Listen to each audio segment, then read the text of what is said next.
How do you do, ladies and gentlemen? This is Bill Stern with up-to-date news on the national picture in the world of sports. Today, an ever-growing enthusiasm for sports in general is reaching an all-time high.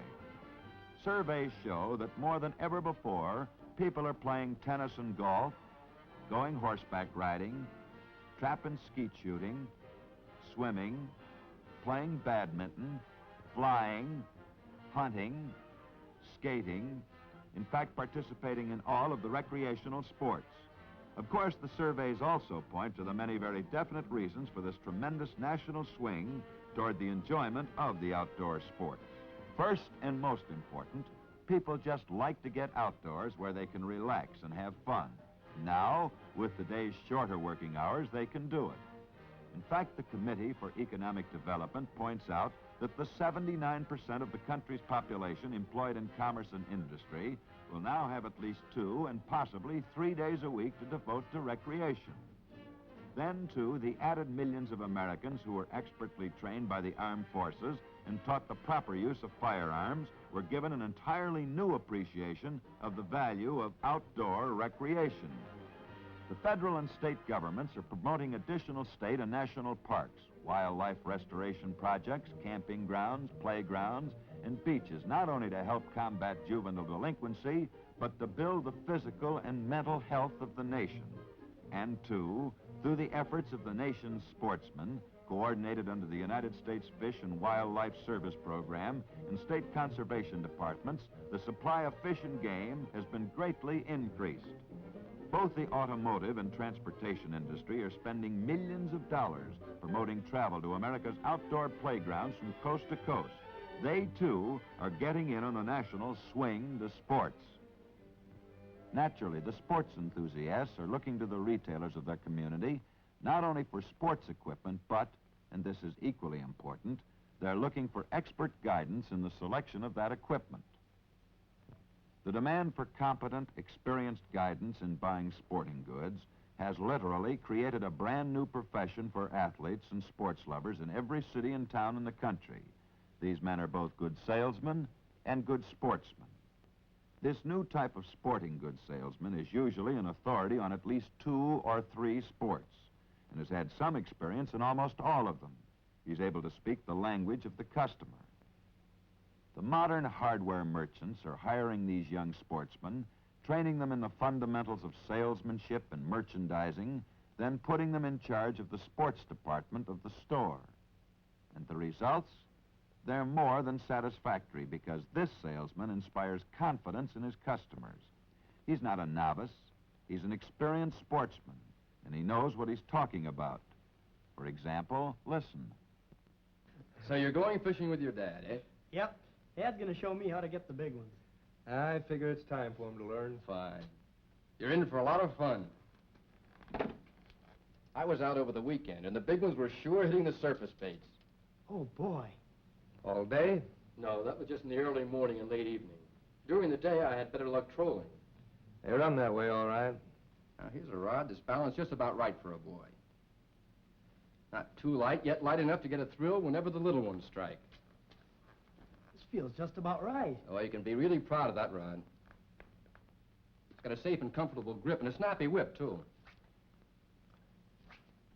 That reel is the anti-backlash level winding type. You can cast with that all day and your arm won't get tired. Sounds swell to me. Okay, Dad? Okay. Now, here's the smooth, easy casting nylon line you'll need. All right. And now some plugs. Yes, sir. That's the way it goes.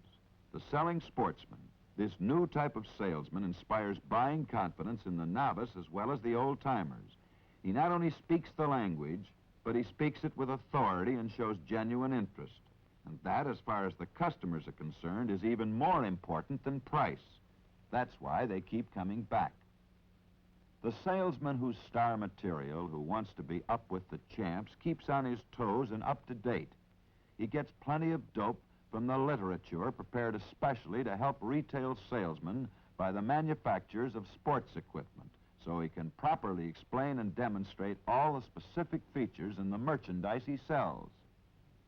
He always has the latest news on the fish and game regulations in his as well as the surrounding areas, and he knows the best hunting and fishing spots, too. He's always up to date on any changes in the national rules of all the sports. He's not just a salesman. When it comes to sporting goods and sports, he's really a sports specialist. And what's more, his boss, the hardware dealer himself, sees to it that the sports department is always amply stocked with a well-assorted line of sporting goods to meet the varying demands of every sporting season. His selection of merchandise is geared to meet the needs of his particular local community. In other words, if his community has the natural facilities for winter sports, water sports, golf, hunting, or what have you, he has plenty of stock on hand to supply these particular sportsmen with what they want, when they want it. But wait a minute. We've been talking about a well-rounded stock of all sporting goods. Look at that flock of guns and ammunition. How about it, young fella? Is there an exceptional number of hunters in your town? Why, no, Bill, not at all. Although I'll admit we had more hunters this year than we ever had before.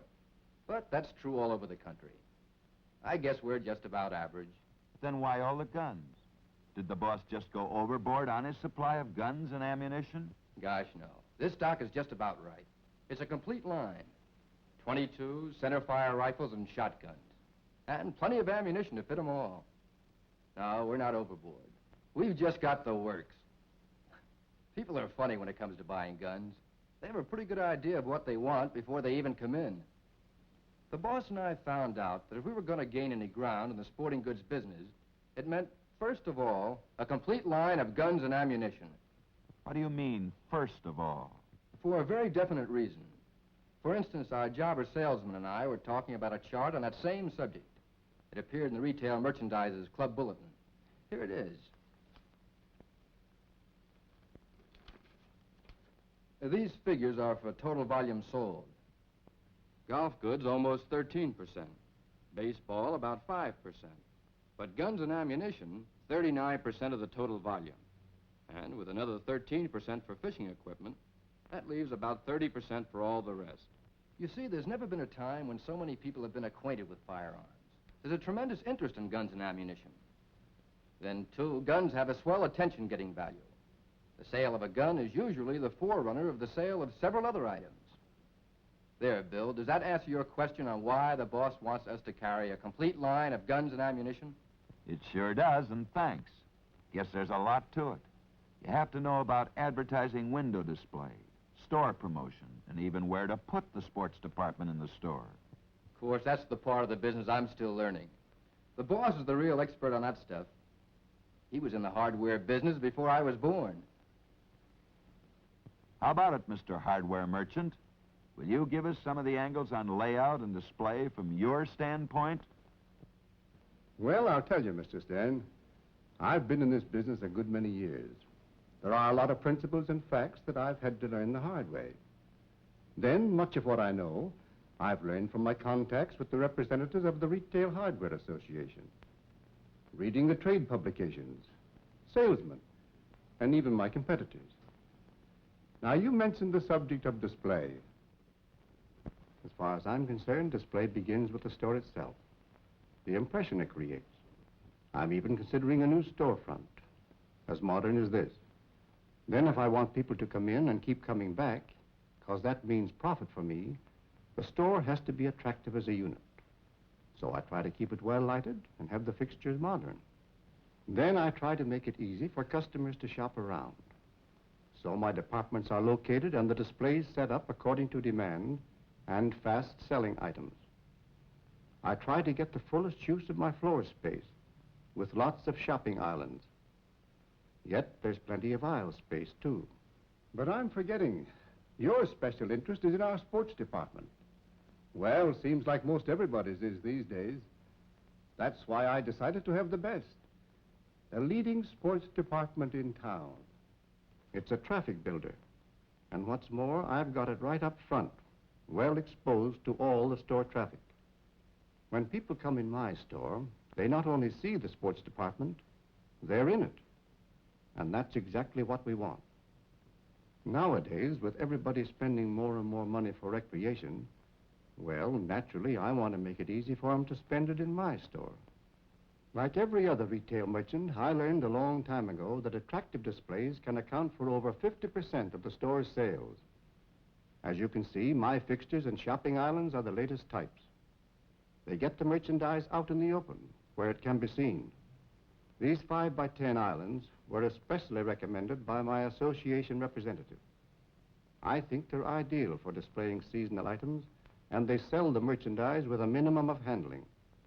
That goes for mass display and feature displays, too.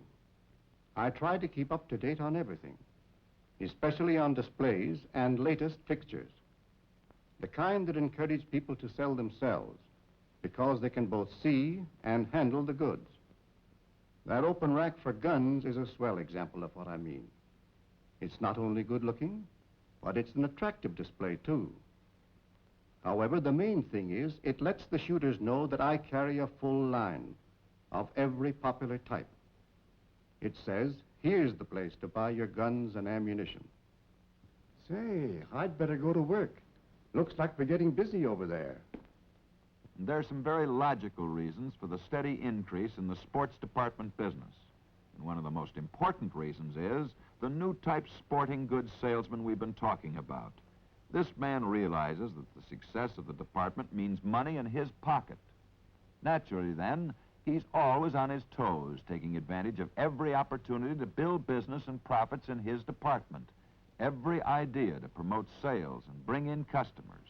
He's really enthusiastic about selling sports equipment. Other ideas of his include the time payment plan, the layaway club, ideas that help sell some of the higher-priced items. Then, too, to help raise his batting average, he even builds a prospect list of future customers by keeping tabs on the items in which customers have shown interest.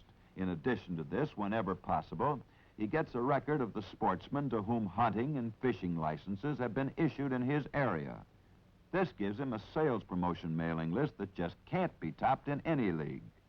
And, like many others in this new selling field of his, he makes arrangements to sell hunting and fishing licenses right in the store. The business advantages in this extra service are obvious.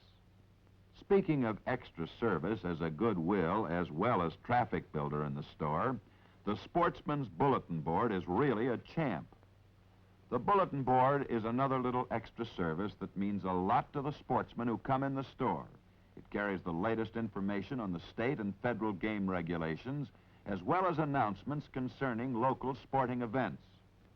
There are many smart merchandising activities that the Livewire sporting goods salesman can develop in order to better his score, do a more effective job. Yes, today we in the world of sport welcome these new type salesmen, not only because they are sports lovers, but because of their zeal and their knowledge.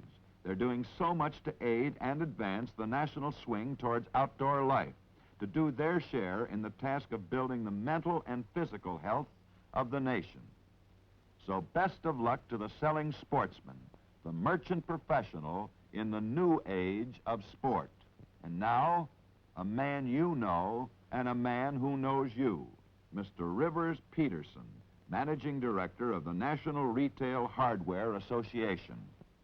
I have watched the shooting of this motion picture with a great deal of interest.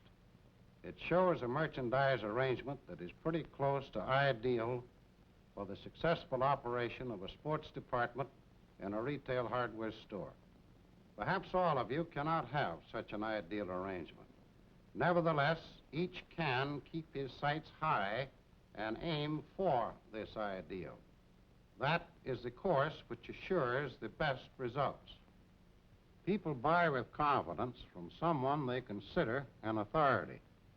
Therefore, it is good business to have a young, enthusiastic sportsman in charge of your sports department. If necessary, hire and train such a man. People will go out of their way to buy from the person who knows the product he is selling and how to use it. It is important to maintain an ample, well-rounded stock. After all, if you don't have the merchandise, you can't sell it. and then display that merchandise attractively, as has been done in the picture you've seen, and promote its sale in every possible way. In the days that are ahead, to ensure success, you must keep your sights high. And whatever you do, aim to do it better than anyone has done it in your town before.